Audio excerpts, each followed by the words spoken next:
సభాధ్యక్షులు, గుంటూరు జిల్లా ఫెడరేషన్ అధ్యక్షులు సురేష్ గారికి, అదే రకంగా ఈ ఉద్యమ నాయకులు, స్టీరింగ్ కమిటీ రామ్మోహన్ రావుకి, అదే రకంగా bar association AP bar council సభ్యులు బ్రహ్మానంద రెడ్డి గారికి, వేదిక ఉన్నటువంటి అత్యధిక మహారథులకి, వేదిక ఉన్నటువంటి మన 13 జిల్లాల నుంచి ఏపీలోనే వచ్చినటువంటి రాష్ట్ర న్యాయవాదుల సంఘం బార్ అసోసియేషన్ ప్రతినిధులకి ముందుగా పేరు పేరున నా ధన్యవాదాలు తెలియపరుస్తున్నా. మేము డిసెంబర్ 1వ తారీఖు నుంచి ఈ రోజు వరకు 7వ తారీఖు వరకు ఇచ్చాము బాయ్కాట్ నోటీసు. కంటిన్యూస్గా ఒక్కరోజు కూడా గ్యాప్ లేకుండా, బ్రేక్ లేకుండా జరుపుతున్నాం. డిసెంబర్ 1వ తారీఖు మొదలుపెట్టి ఉంచాము. అంటే దాదాపు 90 రోజులైంది, మేము బ్రేక్ ఇవ్వలేదు. కానీ మధ్యలో బెయిల్స్ అలాంటివి కొంచెం ఇవ్వటం జరిగింది పరిస్థితిని బట్టి అక్కడ లోకల్గా. మేము దీనికంటే ముందు కూడా అక్టోబర్ 6 నుంచి నవంబర్ 26 దాకా క్యాంపులో కంటిన్యూస్గా చేసాం. అది దాని తర్వాత ఒక 4 రోజులే నవంబర్ 27 నుంచి నవంబర్ 30 దాకానే కోర్టుకు వెళ్ళాం. మేము ఈ కంటిన్యూ జరుగుతుంది. ముఖ్యంగా ఈ ఉద్యమం గురించి ఇప్పుడు మనం మిత్రుడు బ్రహ్మానంద రెడ్డి గారు చెప్పిన స్పీచ్ని అంతా కూడా నేను అడాప్ట్ చేస్తున్నాను. ఎందుకంటే నేను చక్కగా చెప్పారు. ఈ ఉద్యమం ల్యాండ్ టైటిలింగ్ యాక్ట్ గురించి జరిగే నష్టాల లాభాలు మనం 90 రోజులుగా చెప్పుకుంటున్నాం. ఇది మన న్యాయవాదులు వేరే చెప్పాల్సిన అవసరం లేదు, గ్రామాల్లో చెప్పాలి. కానీ దాని గురించి నేను చెప్పట్లేదు. కానీ ఈ ఉద్యమం ఎలా అంటే రాష్ట్రం అంతా ఒకే మాట మీద ఉండి మన అబ్స్టైన్ ద కోర్ట్ అని స్టేట్ అంతా ఒక ఫెడరేషన్ ఏర్పడి చేస్తే అప్పుడు న్యాయవాదులు అందరూ సహకరిస్తారు, న్యాయమూర్తులు కూడా సహకరిస్తారు. లేకపోతే కొన్ని మఫ్సల్ కోర్టులో చాలా ఇబ్బందులు జరుగుతున్నాయి. మా జిల్లాలో కూడా వెస్ట్ గోదావరిలో కూడా కొన్ని బార్లు అక్కడ న్యాయమూర్తులు ఒక జిల్లా ప్రధాన న్యాయమూర్తి ఒత్తిడి వల్ల కొన్ని బ్రేక్ చేసి నన్ను కూడా చాలాసార్లు ఆయన రిక్వెస్ట్ చేసిన జరిగింది. జూమ్ మీటింగ్ పెట్టి నేను ఒప్పుకోలేదు, బ్రేక్ చేయలేను సార్, ఇది స్టేట్ అంతా చేస్తున్నారని చెప్పడం జరిగింది. మేము 7వ తారీఖు కంటిన్యూ చేస్తున్నాం, నోటిఫికేషన్ వచ్చిందా కంటిన్యూ చేస్తున్నాం. కానీ ఉద్యమం అంతా కలిసి చేస్తే మనకి న్యాయమూర్తులు కూడా కోఆపరేట్ చేస్తారు నా ఒపీనియను. అది అలా చేస్తే బాగుంటుందని నా సలహా కూడాను. మేము ఫస్ట్లో అయితే మొత్తం డిసెంబర్ 1st వీక్లోనే అఖిలపక్ష సమావేశం ఆల్ పార్టీస్ వచ్చారు. ఆ రోజు అధికార పార్టీ నాయకులు కూడా వచ్చారు, కానీ వారికి తర్వాత మీటింగ్ తగ్గిపోయారు. అది ఫస్ట్ స్టార్ట్ చేయడం జరిగింది. అదే రకంగా ధర్నాలు, రాష్ట్రోకులు అందరూ రాష్ట్రం అంతా చేశారు, మేము చేసాం.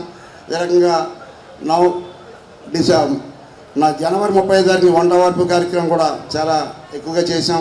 తర్వాత ఫిబ్రవరి 2వ తారీఖుని నరసాపురం బంద్ మొత్తం 100% కూడా సక్సెస్ అయింది. నరసాపురం బంద్ ప్రకటించాం. బహుశా నాకు స్టేట్లో ఎక్కడ చేసి ఉండరు.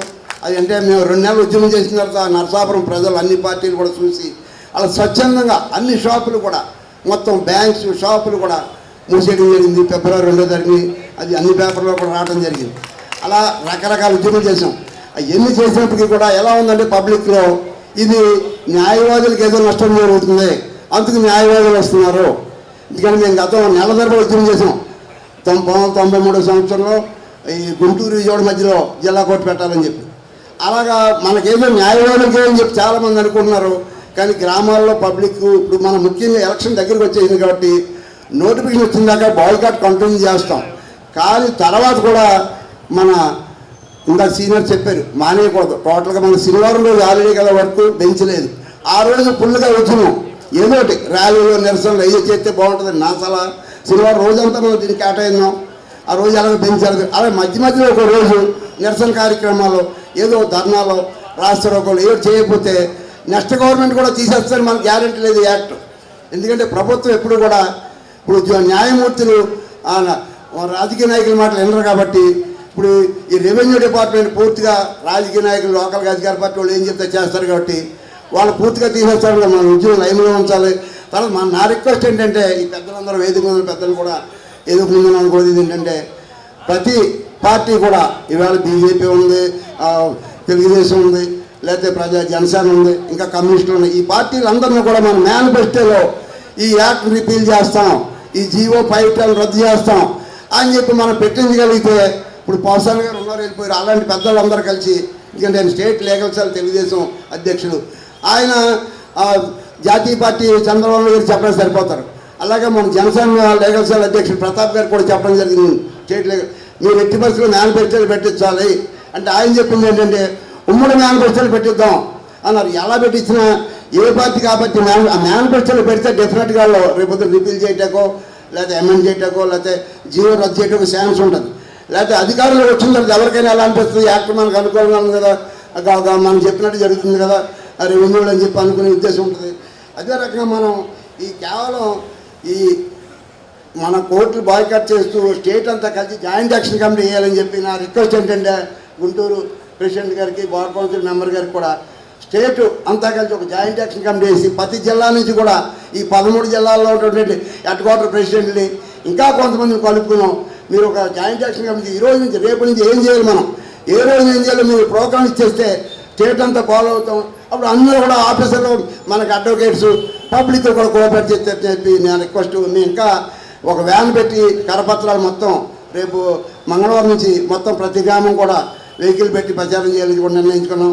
మా కరపత్రాలు అప్పుడే మేము చాలా వేయించాం, మొత్తం గ్రామాలన్నీ కూడా పంచడం జరిగింది. ఇంకా నాకు ఈ అవకాశం ఇచ్చినటువంటి అధ్యక్షుల వారికి, మీటింగ్ వారికి మరోసారి ధన్యవాదాలు. దీని ఉద్యమాన్ని మనం కంటిన్యూ చేయాలి. నా ఒపీనియన్, మా బారో ఒపీనియన్ కూడా మా జిల్లా అంతా కూడా అదే మాట మీద వచ్చిన రోజులు మాట్లాడాం, కంటిన్యూ చేస్తాం. తర్వాత కూడా కోర్టు వచ్చిన తర్వాత కూడా ఏదో రకంగా నిరసన తెలియపరచాలి. బాయ్కాట్ కాకుండా ఏ రకంగా బాగుంటుందో మీరు అందరూ పెద్దలు ఆలోచించి నిర్ణయం తీసుకుని దాన్ని కట్టుబడి మేము ఉంటామని చెప్పి నాకు ఈ అవకాశం ఇచ్చిన నరసాపురం బారు చేసిన తరఫున మరోసారి ధన్యవాదాలు తెలుపుతున్నాను. Thank you sir.